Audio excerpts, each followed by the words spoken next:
Junior Anushka Savale has been involved with ceramics for almost 4 years. Every Friday from 7 to 10 p.m., Savale attends Open Studio at Wilson Park's Ceramic Center, working on creations ranging from plates to bowls. Savale walks through the process of one of her ceramics creations on this particular Friday. You have to pick what clay you're going to use, and there's just a wide variety, and each clay, it's kind of like a different personality, I like to think of it, because they behave in different ways.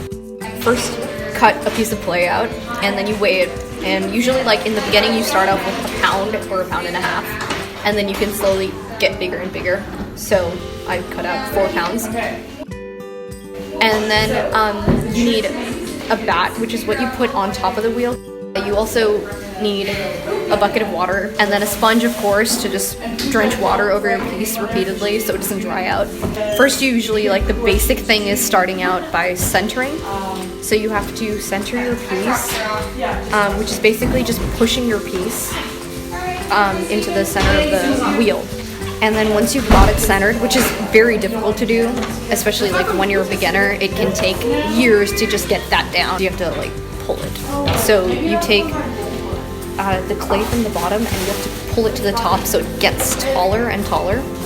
And this is when you can get a little creative, and this is when you kind of have to create what you have in mind. So if you're making a bowl, you would pull outward. Or if you're making a cylinder, you pull upward.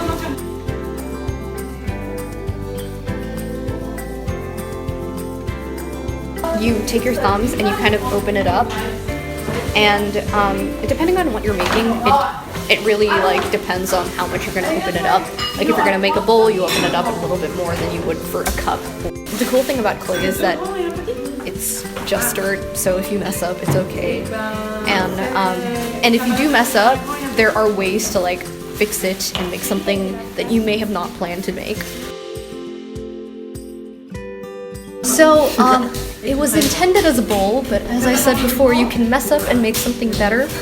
And then it turned into a chip and dip bowl.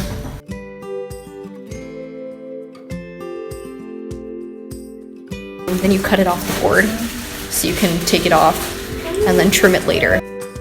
We have to wait for like a few days until it's leather hard, which basically means like you can put your fingernail into it and you put it in the kiln once more, and then it comes out a piece, and then you can glaze it and everything like that. I'm still learning, very much so, and I'm not perfect, definitely, and centering is still difficult sometimes, but I'm getting there, yeah.